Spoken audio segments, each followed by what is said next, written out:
सोना एक ऐसा धातु जिसकी चमक ने इंसानों को सदियों से मोहित किया है। लेकिन क्या आपने कभी सोचा है, ये सोना आखिर बना कहाँ? क्या यह सिर्फ धरती की खदानों में मिलता है, या इसकी जड़ें कहीं ब्रह्मांड की गहराइयों में छिपी हैं? और हैरानी की बात, कुछ सूक्ष्म जीव यानी बैक्टीरिया भी सोना बना सकते हैं। आज हम इस रहस्यमयी सफर पर निकलेंगे, तारों से लेकर बैक्टीरिया तक। सोना एक शुद्ध रासायनिक तत्व है। रासायनिक भाषा में इसे ओ कहा जाता है। यह जंग नहीं खाता, अपनी चमक नहीं खोता और बेहद लचीला होता है। यही कारण है कि हजारों साल से इंसान इसे आभूषण, सिक्कों और यहां तक कि आधुनिक इलेक्ट्रॉनिक तकनीक में भी इस्तेमाल करता आ रहा है। सोना सिर्फ धातु नहीं, यह सभ्यताओं की कहानी भी है। सोना पृथ्वी पर नहीं बना, यह बना ब्रह्मांड के सबसे भीषण विस्फोटों में। क्या आपने कभी सोचा है कि सोना, जो हमारी धरती पर इतना कीमती है, आखिर बनता कैसे है? इसका जवाब हमें ब्रह्मांड के सबसे विस्फोटक और शक्तिशाली घटनाओं में मिलता है। जब कोई विशाल तारा अपने जीवन के अंतिम चरण में पहुंचता है, तो उसके भीतर ईंधन खत्म होने लगता है। जैसे जैसे तारे के केंद्र में दबाव और तापमान बढ़ता है, वह तारा अस्थिर हो जाता है। अंततः यह तारा एक जबरदस्त विस्फोट के साथ फट पड़ता है, जिसे हम सुपरनोवा कहते हैं। इस विस्फोट में इतनी अधिक ऊर्जा और दबाव उत्पन्न होता है कि यह ब्रह्मांड की सबसे शक्तिशाली घटनाओं में से एक मानी जाती है। सुपरनोवा के दौरान तारे के भीतर मौजूद हल्के तत्व जैसे हाइड्रोजन, हीलियम और कार्बन आपस में जुड़कर और भी भारी तत्वों का निर्माण करते हैं। इस प्रक्रिया को न्यूक्लियर फ्यूजन कहते हैं। इसी फ्यूजन के दौरान सोना, प्लैटिनम और यूरेनियम जैसे दुर्लभ और भारी तत्व बनते हैं। यह प्रक्रिया इतनी तीव्र होती है कि कुछ ही सेकंड में अरबों टन सोना और अन्य भारी तत्व उत्पन्न हो सकते हैं। सोचिए, हमारे गहनों में जरा सोना कभी किसी तारे के दिल में बना। लेकिन सोने की कहानी यहीं खत्म नहीं होती। ब्रह्मांड में एक और अद्भुत घटना होती है, जब दो न्यूट्रॉन तारे, जो मृत तारों के घने अवशेष होते हैं, आपस में टकराते हैं। यह टक्कर इतनी जबरदस्त होती है कि इससे निकलने वाली ऊर्जा सुपरनोवा से भी कई गुना अधिक होती है। इस टक्कर के दौरान भी भारी मात्रा में सोना, प्लैटिनम और अन्य दुर्लभ तत्व बनते हैं। वैज्ञानिकों का मानना है कि ब्रह्मांड में मौजूद अधिकांश सोना इन्हीं न्यूट्रॉन स्टार मर्जर से आया है। इन दोनों घटनाओं, सुपरनोवा और न्यूट्रॉन स्टार मर्जर में बना सोना और अन्य भारी तत्व अंतरिक्ष में बिखर जाते हैं। ये कण ब्रह्मांड के विशाल विस्तार में तैरते रहते हैं। कभी गैसीय बादलों में मिल जाते हैं, तो कभी धूल के रूप में इधर उधर फैल जाते हैं। लाखों करोड़ों सालों तक ये कण ब्रह्मांड में यात्रा करते रहते हैं। समय के साथ ये सोने के कण किसी नवगठित ग्रह, उल्कापिंड या धूमकेतु का हिस्सा बन जाते हैं।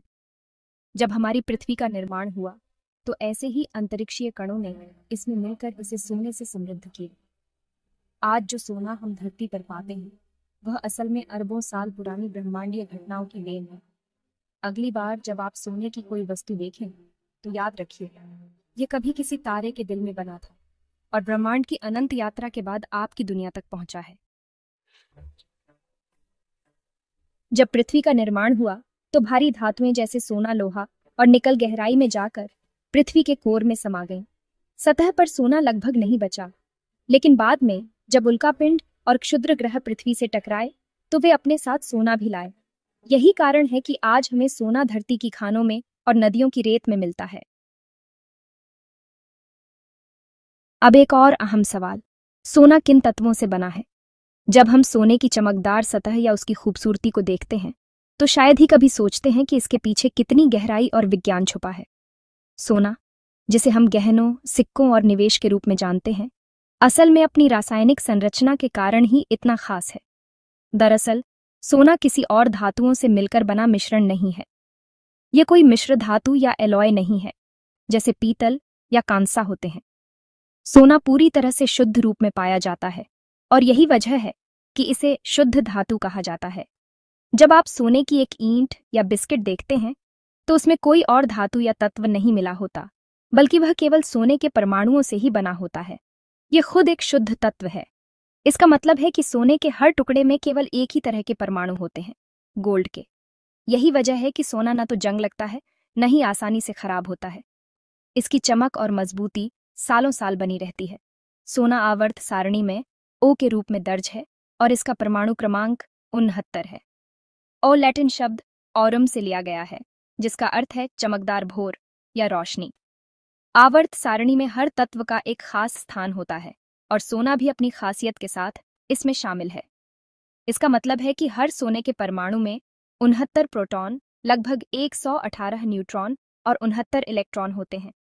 प्रोटॉन और न्यूट्रॉन मिलकर परमाणु का केंद्र बनाते हैं, जिसे न्यूक्लियस कहते हैं, और इलेक्ट्रॉन उसके चारों ओर घूमते हैं।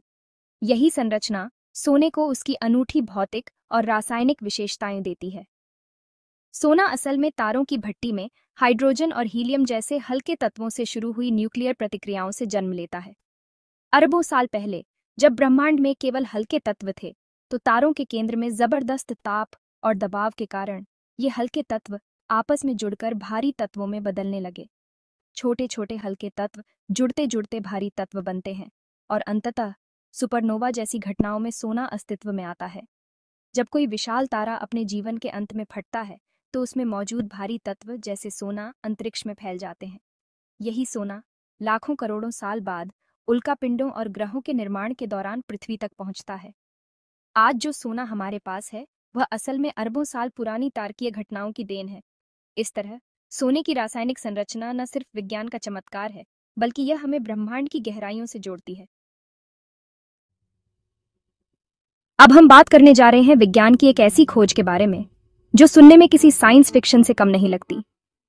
क्या आप जानते हैं कि कुछ बैक्टीरिया यानी सूक्ष्म जीव असल में सोने का निर्माण कर सकते हैं? जी हां, आपने सही सुना। ये बैक्टीरिया घुले हुए सोने को, जो पानी या मिट्टी में मौजूद होता है, उसे ठोस सोने में बदलने की क्षमता रखते हैं।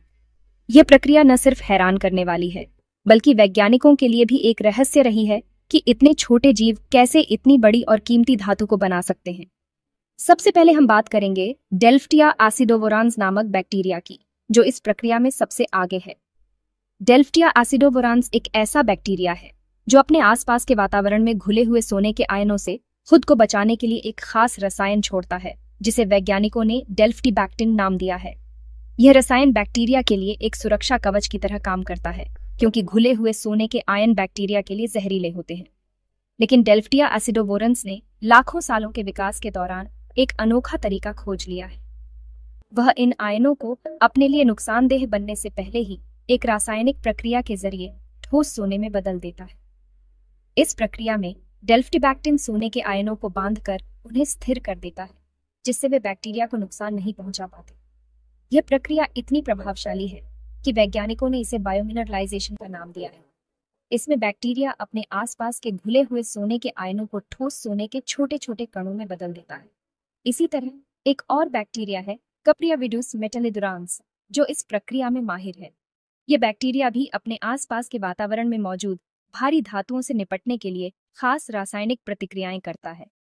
कप्रियाविडुस मेटालिडुरांस की सबसे खास बात यह है कि यह बैक्टीरिया उन जगहों पर भी जिंदा रह सकता है जहां भारी धातुओं की मात्रा इतनी ज्यादा होती है कि वहां अन्य जीवों का जीवित रहना लगभग नामुमकिन हो जाता है। यह बैक्टीरिया अपने भीतर मौजूद एंजाइम्स और रासायनिक प्रक्रियाओं की मदद से घुले हुए सोने के आयनों को पहचानता है और उन्हें एक जटिल रासायनिक प्रक्रिया के जरिए ठोस सोने के कणों में बदल देता है। इस प्रक्रिया के दौरान बैक्टीरिया अपने आसपास के वातावरण को भी शुद्ध करता है, क्योंकि भारी धातुओं को निष्क्रिय कर देता है। वैज्ञानिकों ने माइक्रोस्कोप के नीचे देखा है कि इन बैक्टीरिया की कॉलोनियों के आसपास छोटे छोटे सोने के कण जमा हो जाते हैं। ये कण इतने सूक्ष्म होते हैं कि उन्हें केवल शक्तिशाली माइक्रोस्कोप से ही देखा जा सकता है। लेकिन जब इन कणों की संख्या बढ़ जाती है, तो बैक्टीरिया की कॉलोनी के आसपास एक हल्की सुनहरी चमक दिखाई देने लगती है। यह चमक इस बात का प्रमाण है कि बैक्टीरिया ने घुले हुए सोने को ठोस रूप में बदल दिया। वैज्ञानिक इस प्रक्रिया का अध्ययन कर रहे हैं ताकि भविष्य में इसका इस्तेमाल पर्यावरण की सफाई, खनन और यहाँ तक कि सोने के नैनो पार्टिकल्स के निर्माण में भी किया जा सके। यह खोज न सिर्फ विज्ञान की दुनिया में एक क्रांतिकारी कदम है, बल्कि यह भी दिखाती है कि प्रकृति में कितनी अद्भुत और अनोखी प्रक्रियाएं छुपी हुई हैं। बैक्टीरिया जैसे सूक्ष्म जीव, जिन्हें हम अक्सर नजरअंदाज कर देते हैं, वे भी सोने जैसी कीमती धातु के निर्माण में अपनी भूमिका निभा सकते हैं। आने वाले समय में इन बैक्टीरिया की मदद से सोने का उत्पादन और पर्यावरण की सफाई दोनों ही क्षेत्रों में नई संभावनाएं खुल सकती हैं। वैज्ञानिक यह भी सोच रहे हैं कि क्या हम इन बैक्टीरिया की मदद से सोना उगा सकते हैं। प्रयोगशालाओं में प्रयोग हुए हैं जहां बैक्टीरिया ने इलेक्ट्रॉनिक कचरे और खदानों से सोना रिकवर करने में मदद की है। यह प्रक्रिया अभी बहुत महंगी और धीमी है, लेकिन भविष्य में शायद बैक्टीरिया हमारी मदद करें कम प्रदूषण और कम ऊर्जा खर्च कर सोना निकालने में। तो आज आपने जाना, सोना ब्रह्मांड के भीषण विस्फोटों में पैदा होता है, उल्का पिंडों के जरिए पृथ्वी पर आता है। यह खुद एक शुद्ध तत्व है और कुछ अद्भुत बैक्टीरिया इसे ठोस रूप में जमा भी कर देते हैं। सोना सिर्फ एक धातु नहीं, यह एक कहानी है तारों, ग्रहों और सूक्ष्म जीवों की। अगर आपको यह वीडियो रोचक लगी हो तो इसे लाइक करें, शेयर करें और हमारे चैनल प्रकृति की पाठशाला को सब्सक्राइब करना न भूलें। अगली बार हम और भी रहस्यमयी कहानियां लेकर आएंगे।